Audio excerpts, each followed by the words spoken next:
Hello बच्चों, कैसे हो आप सब।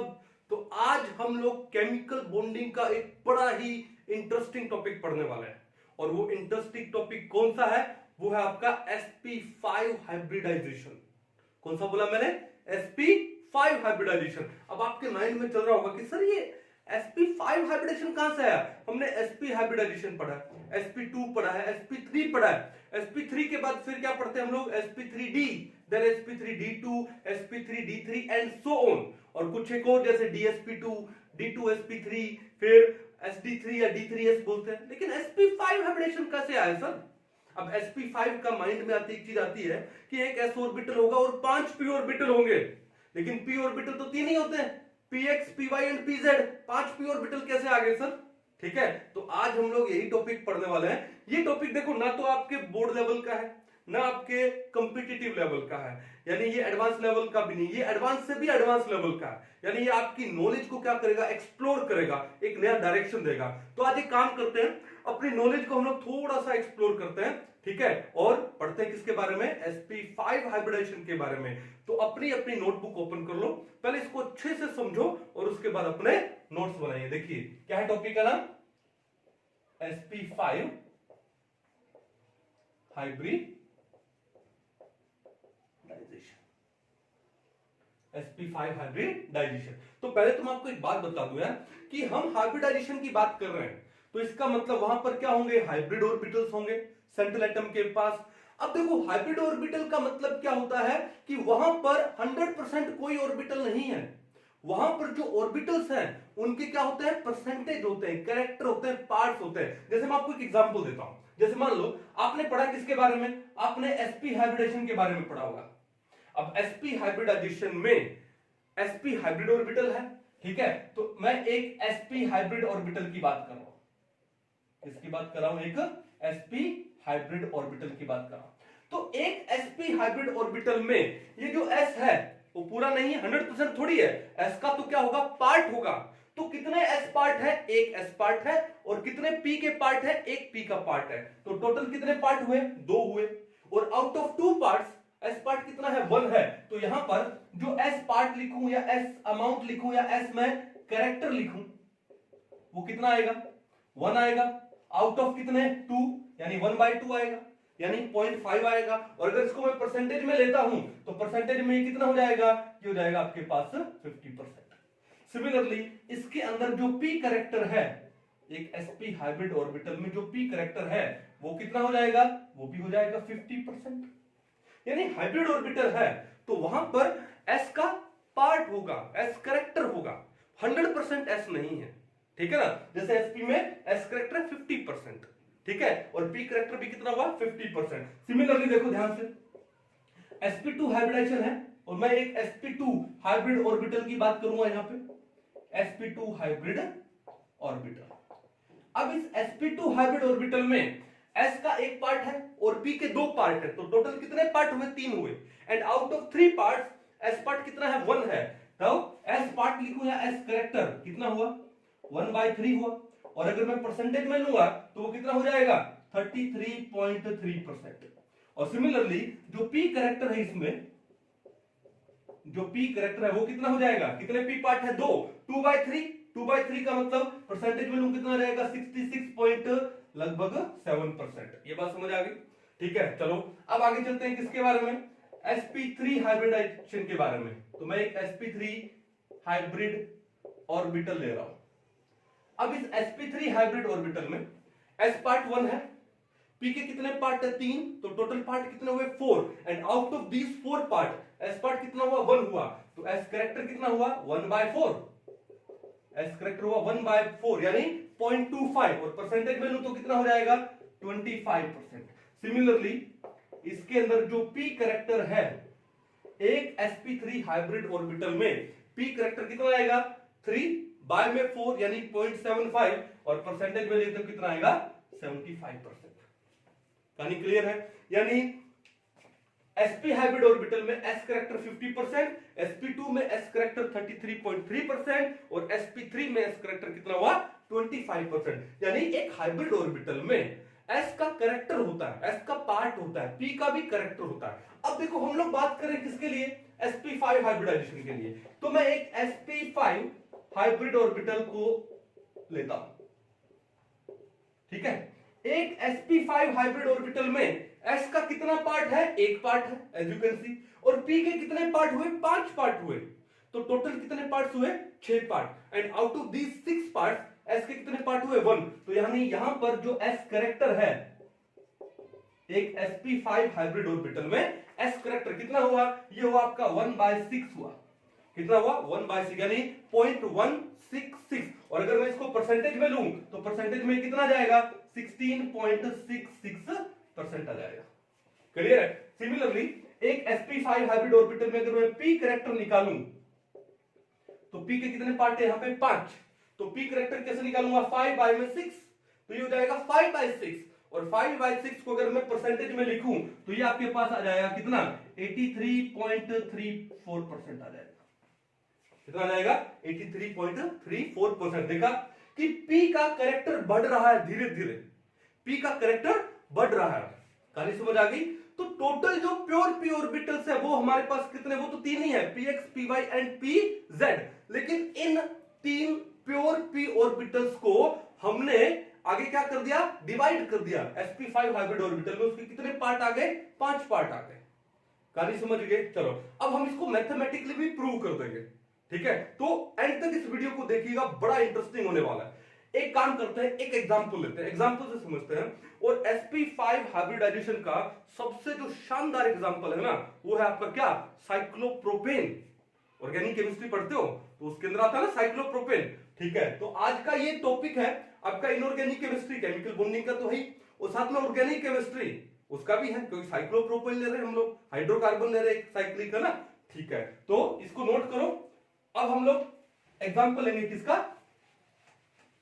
साइक्लोप्रोपेन का। चलिए, आपने पढ़ा होगा साइक्लोप्रोपेन के बारे में, बहुत सिंपल सा पढ़ा होगा। आज थोड़ा सा डिटेल में चलते हैं। देखो ध्यान से, मैं डायग्राम बना रहा हूं। तो साइक्लोप्रोपेन का डायग्राम कैसे होगा, एक ट्रायंगल वाला डायग्राम होगा, ट्रायंगल के जैसा,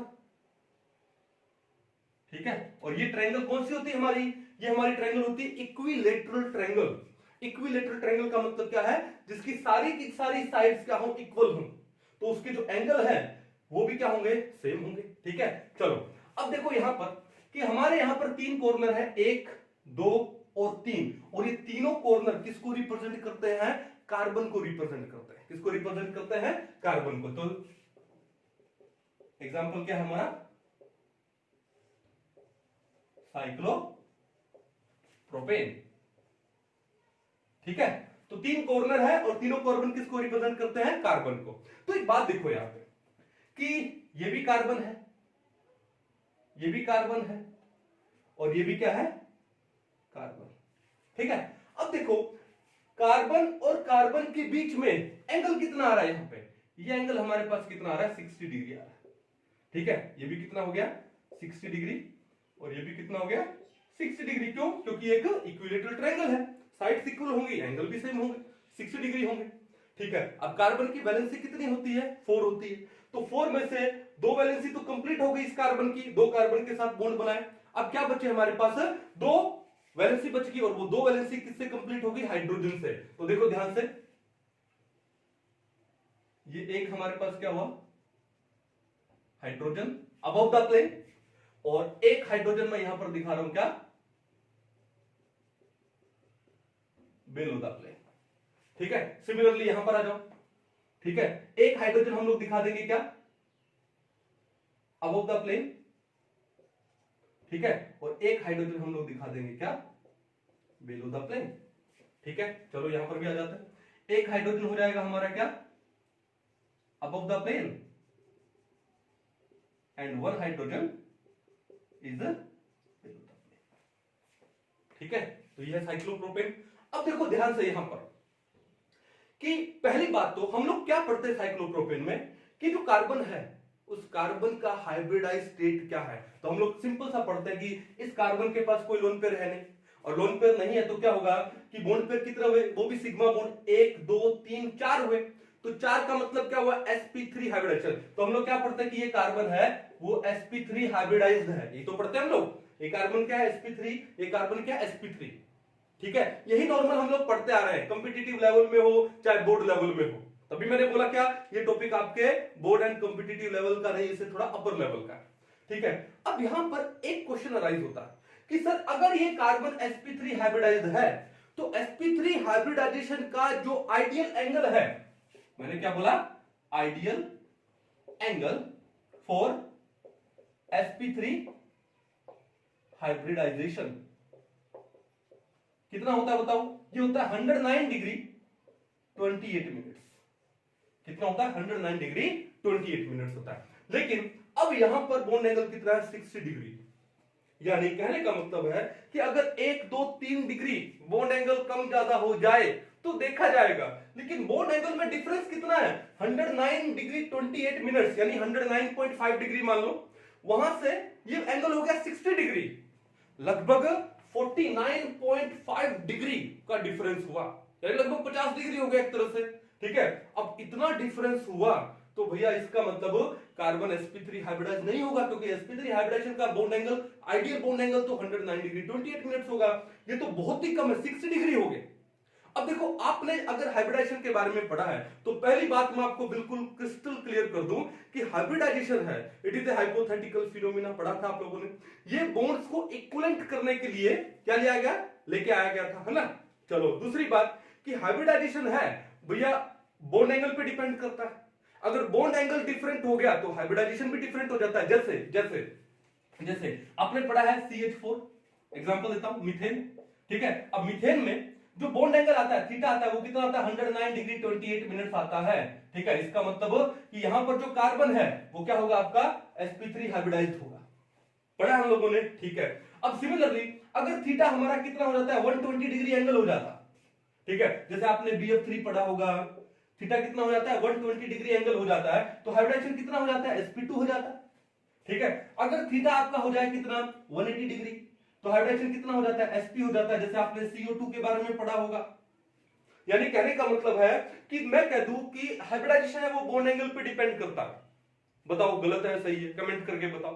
ठीक है, अगर ये हाइब्रिडाइजेशन बॉन्ड एंगल पे डिपेंड नहीं करता तो अगर मैं एक एग्जांपल लेता, क्या? PH3, जिसका नाम है फोस्फीन। ठीक है, जैसे अगर हमने एग्जांपल लिया NH3, हमको पता है NH3 में नाइट्रोजन के पास एक लोन पेयर है, एक लोन पेयर और 3 क्या हो गए? Bond pair. सम कितना हुआ? 4। और हम लोग क्या बोलते हैं? 4 का मतलब sp3, यानी यहां पर sp3 हाइब्रिडाइजेशन है। ठीक है, बॉन्ड एंगल है वो 109 डिग्री 28 मिनट्स नहीं है। क्यों? क्योंकि यहां पर एक लोन पेयर है। कौन सी थ्योरी आ जाती है? वेस्पर थ्योरी आ जाती है।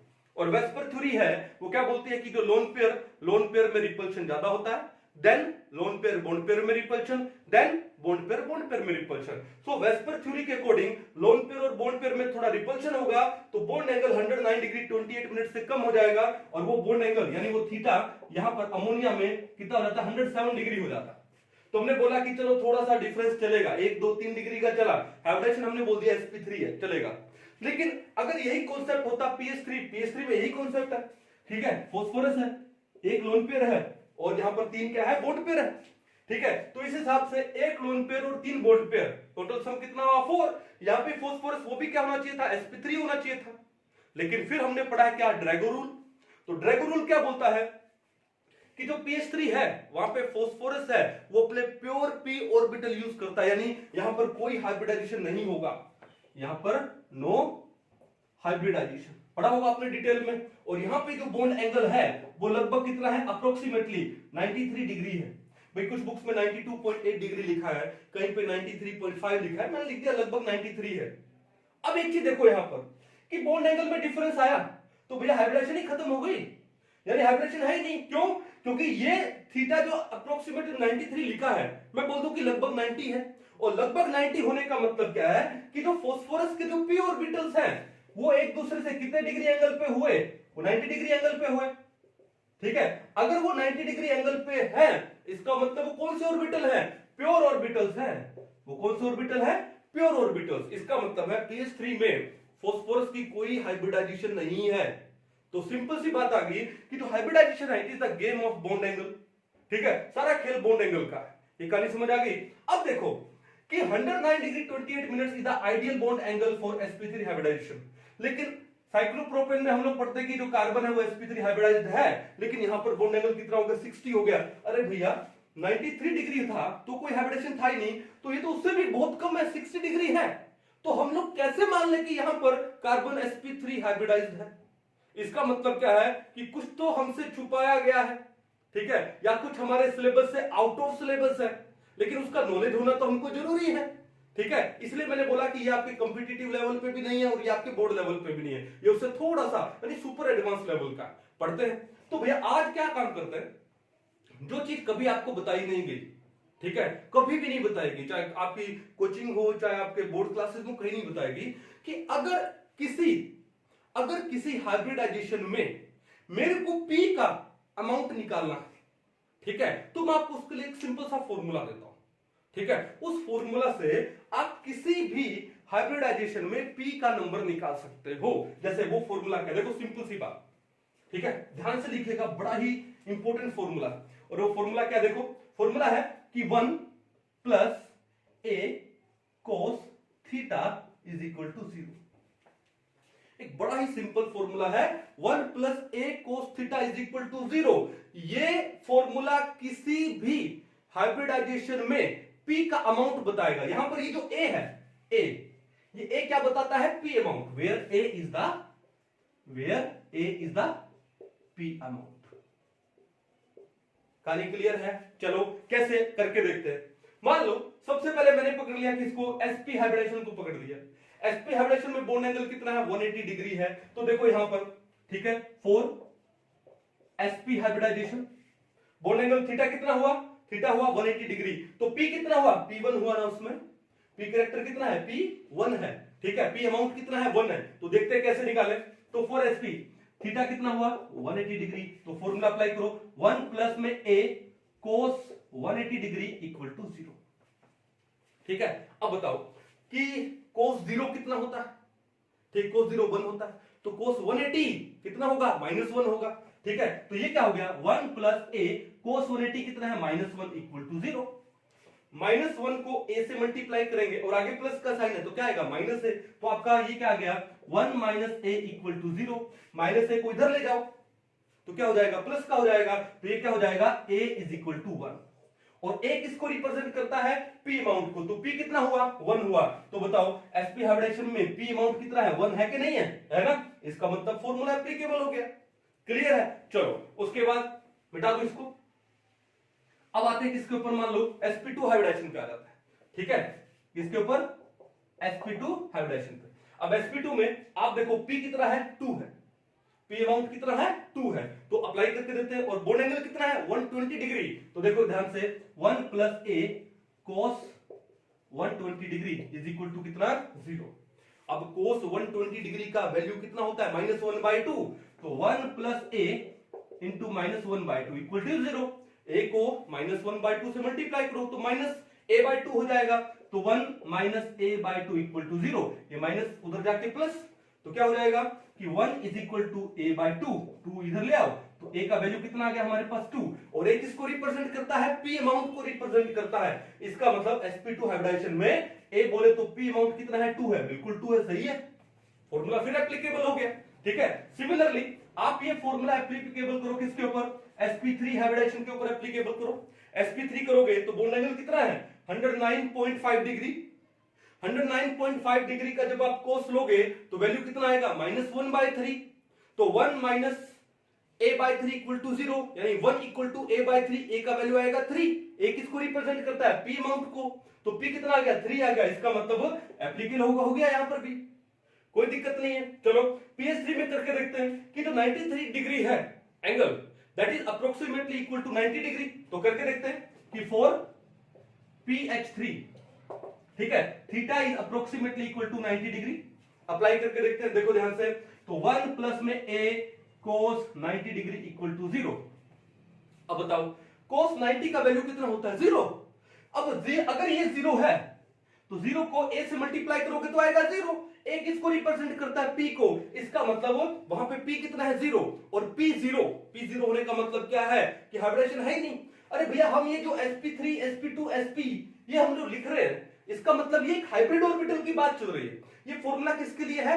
एक हाइब्रिड ऑर्बिटल में p का अमाउंट निकालना है तो। लेकिन अगर इस फॉर्मूला के अकॉर्डिंग अगर मैं थीटा 90 डिग्री लेता हूं तो भैया a कितना आएगा, यानी p करेक्टर कितना आएगा, 0 आएगा। इसका मतलब हाइब्रिड तो है ही नहीं, यानी वो ऑर्बिटल है उसे में अगर p अमाउंट 0 है तो वो हाइब्रिड नहीं हुआ, वो कौन सा हुआ? प्योर p ऑर्बिटल होगा। कहानी समझ आ गई? तो ये तो यहां पे PS3 में भी एप्लीकेबल हो गया। क्लियर है? चलो अब बात ही है, हम लोग पढ़ रहे हैं किसके बारे में? हम लोग पढ़ रहे हैं साइक्लोप्रोपेन के बारे में। तो आज हमने एक बड़ा ही शानदार फॉर्मूला पढ़ा है, किसी हाइब्रिड ऑर्बिटल में अगर p का अमाउंट निकालना हो, p का नंबर निकालना हो तो फॉर्मूला क्या है? 1 प्लस में a cos theta equal to 0 where a represents the p amount. अच्छे से इसको नोट डाउन कर लो, ठीक है? चलो अब बढ़ते हैं थोड़ा सा आगे, मिटा दिया जाए इसको। चलिए एग्जांपल ले रहे थे साइक्लोप्रोपेन, ठीक है? हाइब्रिडेशन क्या हमने पढ़ा था? sp3। अब sp3 तो हो नहीं सकता क्योंकि बॉन्ड एंगल बहुत कम है, ठीक है? तो हाइब्रिडेशन है, सारा खेल किसका उसमें? बॉन्ड एंगल का है। प्रूव कर दिया आपके सामने। चलिए अब देखो ध्यान से कि एक बात बताओ यार कि 109.5 डिग्री या 109 डिग्री 28 मिनट्स बॉन्ड एंगल से 60 डिग्री बॉन्ड एंगल होने से क्या होगा? इस में क्या आएगा? एक एंगल स्ट्रेन क्रिएट होगा। क्या क्रिएट होगा? एंगल स्ट्रेन क्रिएट होगा, ठीक है? जब ये एंगल स्ट्रेन क्रिएट होगा तो उससे क्या होगा कि थोड़ा सा एंगल है वो खुलना चाहेगा। एंगल क्या होगा? खुलना चाहेगा। तो देखो ध्यान से, एक्चुअली होता क्या है कि यहां पर ये जो कार्बन और इस कार्बन के बीच में जो बॉन्ड हम लोग शो कर रहे हैं, बॉन्ड कैसे फॉर्म होता है? ओवरलैपिंग से, ठीक है? तो ये बॉन्ड डायरेक्ट ओवरलैपिंग से फॉर्म हो रहा है ना, यहां पे डायरेक्ट ओवरलैपिंग से नहीं होगा। ये बॉन्ड कैसे फॉर्म होता है? देखो एक्चुअल में ये बॉन्ड फॉर्म होगा ऐसे, दिख रहा है? ऐसे फॉर्म होगा, ठीक है? ओके अब बात ही है, ठीक है, ये बॉन्ड को हम लोग बोलेंगे क्या? इस बॉन्ड को बोलते हैं बेंट बॉन्ड। क्या बोलते हैं इस बॉन्ड को? हम लोग बेंट बॉन्ड बोलते हैं, ठीक है? और ये बनाना जैसी शेप का है तो इस बॉन्ड को हम लोग क्या बोलते हैं? बनाना बॉन्ड भी बोलते हैं, ठीक है? अब देखो ध्यान से, अगर मैं इस बेंट बॉन्ड की स्ट्रेंथ की बात करूं, ठीक है, तो बेंट बॉन्ड की जो स्ट्रेंथ है वो सिग्मा बॉन्ड से कम होती है और पाई बॉन्ड से ज्यादा होती है। कैसे? देखो अगर मैं बात करूं एक सिग्मा बॉन्ड की, तो सिग्मा बॉन्ड कैसे बनता है? डायरेक्ट ओवरलैपिंग से बनता है। कैसे? मान लो ये एक हाइब्रिड ऑर्बिटल था, ये भी एक हाइब्रिड ऑर्बिटल था, ये डायरेक्ट ओवरलैपिंग हुई, कौन सा बॉन्ड फॉर्म हुआ? सिग्मा बॉन्ड फॉर्म हुआ। और सिग्मा बॉन्ड है उसकी स्ट्रेंथ क्या होती है? ज्यादा होती है। और अगर मैं एक पाई बॉन्ड की बात करूं तो पाई बॉन्ड कैसे बनता है? पाई बॉन्ड बनता है क्या? साइडवेज ओवरलैपिंग से बनता है, ठीक है? ये कौन सी ओवरलैपिंग है? साइडवेज ओवरलैपिंग है। तो इसका मतलब इस बॉन्ड का जो स्ट्रेंथ होगा वो वीक होगा।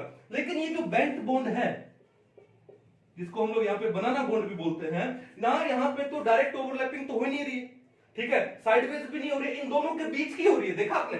इन दोनों की क्या हो रही है? बीच की हो रही है, ठीक है? तो इसको हम लोग क्या बोलते हैं यहाँ पे? Bent bond. इसका मतलब है कि एक बेंट बॉन्ड का जो स्ट्रेंथ है that is in between sigma and pi, यानी वो सिग्मा से तो वीक होगा और पाई से क्या होगा? स्ट्रॉन्ग होगा। अगर मैं बॉन्ड स्ट्रेंथ की बात करूं तो a sigma bond is stronger than a bent bond, बोले तो banana bond, and which is stronger than a pi bond. ये कहानी समझ आई कि नहीं बताओ आपको, ठीक है? तो इसका मतलब यहां पर एक कार्बन दूसरे कार्बन के साथ जो बॉन्ड बना रहा है वो बॉन्ड कौन सा बना रहा है? बेंट बॉन्ड बना रहा है। और ये जो बेंट बॉन्ड का जो स्ट्रेंथ है वो एक सिग्मा बॉन्ड से क्या होता है? कम होता है। क्लियर है? चलो अब देखो ये बात तो हो गई है ना, इसको मिटा दिया जाए, साथ साथ में आप नोट कर लीजिए भैया, ठीक है? इसको मिटा दिया जाए। अब देखो भैया बात ऐसा है कि यहां पर हमारे पास ऐसे करके दो टाइप के एंगल आ गए। तो पहले मैं एक बेंट बॉन्ड इस कार्बन और इस कार्बन में भी शो कर देते हैं, ये लो कर दिया शो, ये भी बेंट बॉन्ड हो गया। फिर यहां पर भी शो कर दे इस कार्बन और इस कार्बन में,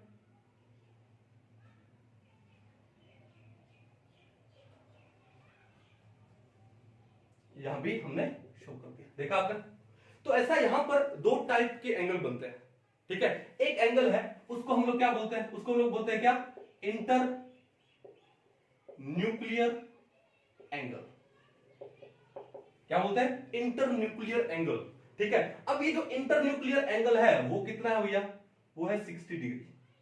ये इंटर न्यूक्लियर एंगल है, कितना है? 60 डिग्री। और जो दूसरा टाइप का एंगल बनता है वो क्या बनता है? इन ऑर्बिटल्स के बीच का एंगल। ये जो ऑर्बिटल यानी ये जो बेंट बॉन्ड बना है इन ऑर्बिटल्स में, ये जो हाइब्रिड ऑर्बिटल्स में, तो इन ऑर्बिटल्स के बीच का एंगल देखो ध्यान से, मैं इसको थोड़ा सा, ठीक है, चलिए ये हुआ। तो इन ऑर्बिटल्स के बीच का जो एंगल है वो एंगल कौन सा होगा? वो एंगल होगा यहां से लेकर के यहां तक। ये जो एंगल है ये ऑर्बिटल्स के बीच का है। तो इस एंगल को हम लोग क्या बोलते हैं? Inter orbital angle. क्या बोलते हैं? Inter orbital angle. और यहां पर ये जो इंटर ऑर्बिटल एंगल है वो कितना होने वाला है? देखो ध्यान से, वो होगा 60, तो इतना है ये। और यहां से ये जो एक्स्ट्रा एंगल है वो एक्स्ट्रा एंगल यहां पर होता है कितना? 21 डिग्री। कितना होता है? 21 यहां और 21 डिग्री यहां पे। तो जो टोटल एंगल हो गया कौन सा? इंटर ऑर्बिटल एंगल, दो ऑर्बिटल्स के बीच का एंगल, वो कितना हो जाएगा? 60 प्लस 21 प्लस में 21। तो ये आएगा यहां पर कितना? 60 डिग्री प्लस 2 इंटू 21 डिग्री, यानी 60 डिग्री प्लस में 42 डिग्री, कितना हो गया यहां पर? 102 डिग्री। यानी यहां पर दो कार्बन्स के बीच ये जो बेंट बॉन्ड बन रहा है ना यहां पे, ठीक है, तो ये जो इंटर ऑर्बिटल एंगल होने वाला है वो कितना होने वाला है? 102 डिग्री होने वाला है। ठीक है ना, एंगल स्ट्रेन होगा तो उससे एंगल थोड़ा सा खुलेगा, और एंगल जब खुलेगा यानी उससे बॉन्ड कौन सा बनेगा? बेंट बॉन्ड बनेगा, यानी एंगल खुला, और एंगल खुला तो 60 से कितना हो गया? 102 डिग्री हो गया। और उस एंगल को हम लोग क्या बोलते हैं? इंटर ऑर्बिटल एंगल बोलते हैं। ठीक है, कहानी समझ आ गई? तो पहले तो पॉइंट की नोट कर लो कि यहां पर ये इंटर ऑर्बिटल एंगल है वो कितना होता है? 102 डिग्री होता है। ठीक है, दोनों साइड में 21 डिग्री एंगल खुल जाता है due to the angle strain. फिर क्या होगा कि ये जो एंगल है यहां पर, ये वाला एंगल HCH, ये एंगल यहां पर होता है कितना? 118 डिग्री। कितना होता है? 118 डिग्री। क्लियर है? तो देखो मैं यहां पर लिख रहा हूं, एक टाइप का एंगल हमारे पास कौन सा है? हमारे पास एक एंगल मैं लिख रहा हूं C C C C C C। तो पहला एंगल देखो ध्यान से, ये जो C C C एंगल है कितना है? मैं इंटर ऑर्बिटल एंगल ले रहा हूं, कितना? 102 डिग्री।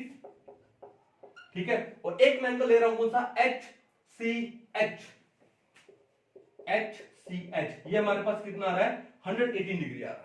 अब 118 डिग्री का मतलब क्या हुआ? अप्रोक्सीमेटली हुआ 120 डिग्री।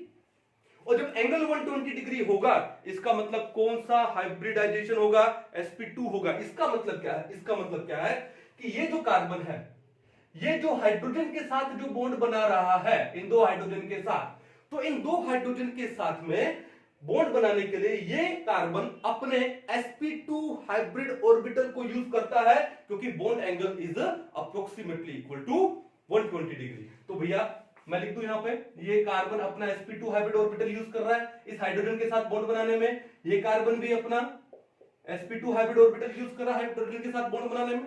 ठीक है, बॉन्ड एंगल। लेकिन ये जो हमने एंगल लिखा है CCC, ये कितना लिखा हमने? 102 डिग्री। जब बॉन्ड एंगल 102 डिग्री हो, यानी इसका मतलब ये कार्बन इस कार्बन के साथ ये जो बॉन्ड बना रहा है by overlapping of this hybrid orbital, तो ये हाइब्रिड ऑर्बिटल कौन सा है? तो निकाल के देखते हैं। हमने क्या पढ़ा? किसी भी हाइब्रिड ऑर्बिटल में अगर p करैक्टर निकाला हो, क्या फॉर्मूला बताया मैंने आपको बताया 1 प्लस में a cos theta is equal to 0, where a represents क्या रिप्रेजेंट करता है भैया? p amount. किसको रिप्रेजेंट करता है? p अमाउंट को। तो निकाल के देखते हैं। अब देखो हमारे पास यहां पे थीटा कितना है? 102 डिग्री है। तो देखो 1 प्लस में a cos 102 degree is equal to कितना हुआ? 0 हुआ कि नहीं हुआ? जब आप cos 102 डिग्री का वैल्यू लोगे तो वैल्यू कितनी आती है? -0.2 डिग्री। कैलकुलेटर से आप करके देखिएगा तो कितना आता है? -0.2 डिग्री। तो ये क्या हो गया? 1 प्लस में a into -0.2 is equal to 0। -0.2, 102 degree का cos 102 डिग्री का वैल्यू कितना आता है? -0.2 आता है। क्लियर है? अब देखो ध्यान से, प्लस माइनस माइनस हुआ, तो 1 माइनस 0.2a इक्वल टू 0, ये माइनस उधर जाके प्लस हो जाएगा, तो 1 इक्वल टू 0.2a, तो a किसके इक्वल हो गया, a इज इक्वल टू 0.2 यहां डिवाइड में 1 बाय में 0.2, यानी वैल्यू कितनी आ गई 5, और a किसको रिप्रेजेंट करता है, p अमाउंट को, तो p अमाउंट कितना हुआ 5 हुआ, कितना हुआ 5। इसका मतलब क्या है कि ये जो कार्बन इस कार्बन के साथ ये जो बॉन्ड बना रहा है बाय द ओवरलैपिंग, तो उस बॉन्ड में ये कार्बन अपना कौन सा हाइब्रिड ऑर्बिटल, ये कौन सा हाइब्रिड ऑर्बिटल है, sp5 हाइब्रिड ऑर्बिटल है भाई, तो फिर ये हाइब्रिड ऑर्बिटल भी कौन सा हो गया, sp5 हो गया। इस कार्बन का ये हाइब्रिड ऑर्बिटल भी कौन सा है, sp5 sp5 sp5 sp5, और इस हाइड्रोजन के साथ कौन सा यूज किया, sp2, इस हाइड्रोजन के साथ भी sp2, इस कार्बन हाइड्रोजन के साथ sp2, हाइड्रोजन के साथ sp2, picture is crystal clear. इसका मतलब है कि एक कार्बन है वो दो हाइड्रोजन के साथ अपने दो sp2 हाइब्रिड ऑर्बिटल यूज कर रहा है बॉन्ड बनाने के लिए, और दो कार्बन के साथ अपने दो sp5 हाइब्रिड ऑर्बिटल्स को यूज कर रहा है। कहानी समझ आई, क्लियर है। अब इसी बात को हम लोग प्रूव कर देते हैं मैथमेटिकली भी, क्लियर है। इतना कॉन्सेप्ट समझ आ गया, इसको एक बार नोट डाउन कर लो, इसको मैथमेटिकली प्रूव करते हैं, ठीक है। चलिए मिटा दिया जाए इसको, एक बार पॉज करके इसको नोट कर लो, ठीक है। अब इसको हम लोग प्रूव करते हैं, देखो ध्यान से, ठीक है। टेस्ट करते हैं इसको, टेस्ट क्या है, अगर मैं एक single sp a hybrid orbital लूं, ठीक है, इन ए सिंगल sp a तो समझ गया ना, a किसको रिप्रेजेंट करता है, p अमाउंट को। एक सिंगल sp a, अगर भी a का वैल्यू 2 है तो वो हो जाएगा sp2 हाइब्रिड ऑर्बिटल, सिंगल की बात कर रहा हूं। a का वैल्यू 5 है तो sp5 हाइब्रिड ऑर्बिटल हो जाएगा। In a single sp a hybrid orbital, ठीक है। अब इस सिंगल sp हाइब्रिड ऑर्बिटल में अगर मेरे को s अमाउंट निकालना है, क्या निकालना है, मेरे को s अमाउंट निकालना है, और मेरे को निकालना है क्या, p अमाउंट। तो s अमाउंट किसके इक्वल होगा, ये इक्वल होता है किसके, 1/1 प्लस में a, किसके इक्वल होता है, 1/1 प्लस में a, क्लियर है।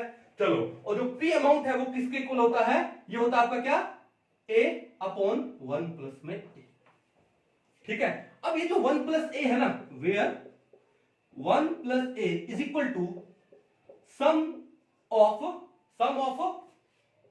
All amounts of s and p, s और p अमाउंट का जो सम है 1 प्लस a है, ठीक है। एक हाइब्रिड ऑर्बिटल में s और p अमाउंट का जो सम है ना, वो क्या होता है, वो 1 प्लस a है। और अगर सिर्फ s अमाउंट निकालना है एक हाइब्रिड ऑर्बिटल में, तो वो क्या होता है, 1/1 प्लस है, a किसको रिप्रेजेंट करता है, p अमाउंट को, ठीक है। और अगर को p अमाउंट निकालना है वो क्या होगा, a/1 प्लस a होगा। ये बात क्लियर है, कोई इशू नहीं है ना, ठीक है। अब देखो ध्यान से, चलो इसको नोट कर लो पहले, है ना।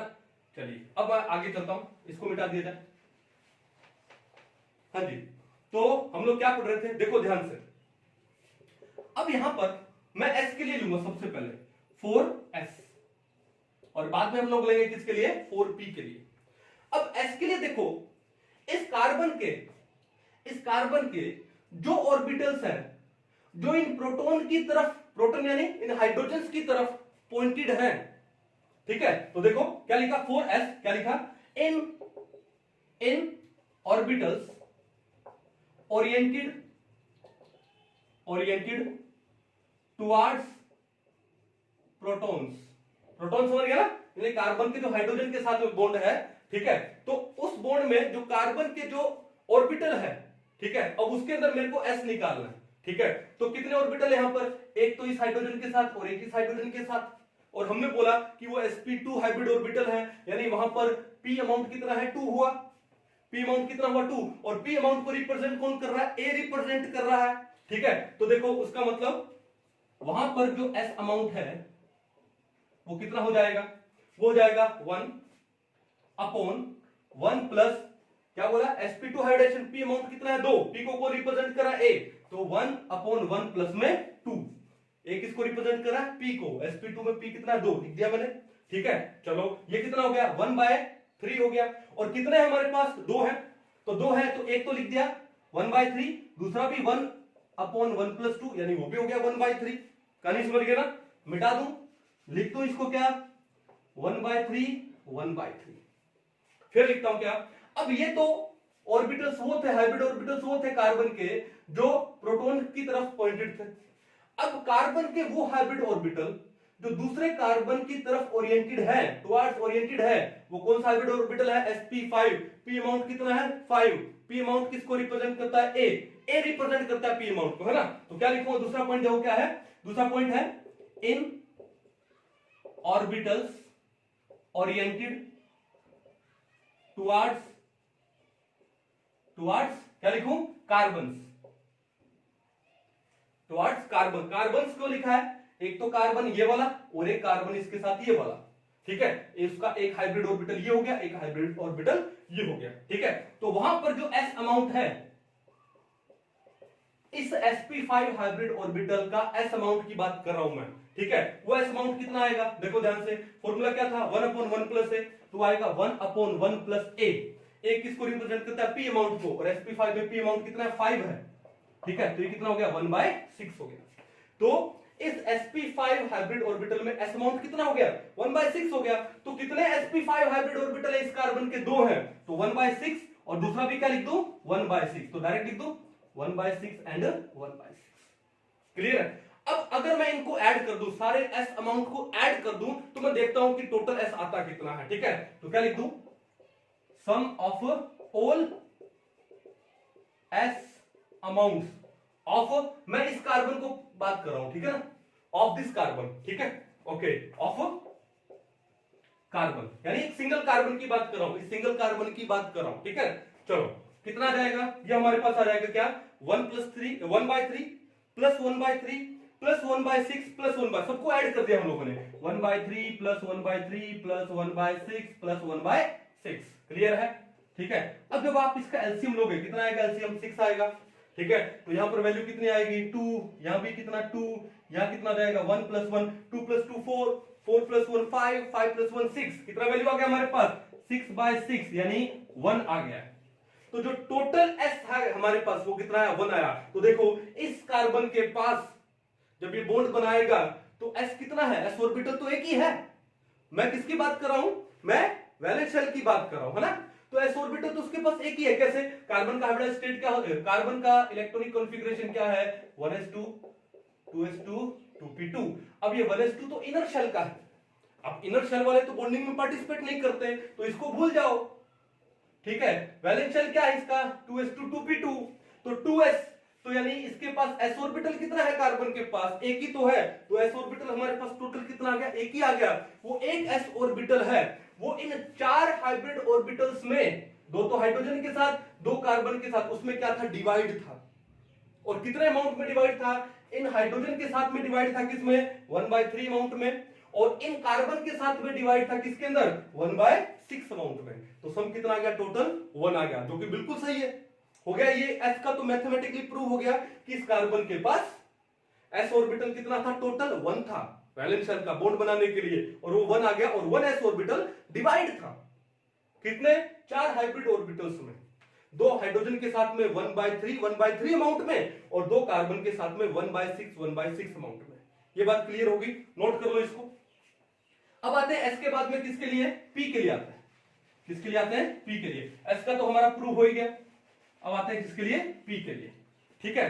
चलो पहले तो बता दो, अगर मैं p के लिए हम लोग प्रूव करें और बाद में सम निकालें, तो इस कार्बन के पास टोटल कितने p ऑर्बिटल है, टोटल p ऑर्बिटल तो भैया 3 ही है, कौन सा 2px हो गया, 2py हो गया, 2pz हो गया। तो हमको प्रूव करना है कि इस कार्बन के पास टोटल जो p ऑर्बिटल है वो 3 है, कितने हैं 3, देखते होता कि नहीं होता। तो क्या लिखेंगे देखो, तो हम लोग लिखेंगे 4p, p के लिए हम लोग बात करते हैं, ठीक है। चलो अब p के लिए देखो कि इस कार्बन के जो p के लिए मैं बात करूं, वो ऑर्बिटल जो हाइड्रोजन के टुवर्ड्स, जो प्रोटॉन के टुवर्ड्स ओरिएंटेड है, तो क्या लिखूं इन ऑर्बिटल्स ओरिएंटेड टुवर्ड्स प्रोटॉन्स, ठीक है। अब वहां पे जो p अमाउंट है, ठीक है, वो कितना आएगा, और p अमाउंट का फॉर्मूला क्या है, A/1/A। तो देखो यहां पर हाइब्रिडाइजेशन कौन सा है, sp2 है। भैया कार्बन इस हाइड्रोजन के साथ बॉन्ड बनाने के लिए अपने sp2 हाइब्रिड ऑर्बिटल को यूज कर रहा है, तो p कितना है, 2 है, और p एक इसको रिप्रेजेंट कर रहा है p को, तो मैं कैसे लिखूंगा, p अमाउंट कितना हुआ, ये हुआ आपका 2/1 प्लस में 2, कितना आया, 2/3। अब देखो 2/3 इसका, 2/3 इसका, तो दो अलग अलग है, डायरेक्ट लिख दूं मैं, कौन सा है, 2/3 एक, दूसरे हाइड्रोजन के साथ भी 2/3, ये बात सही है।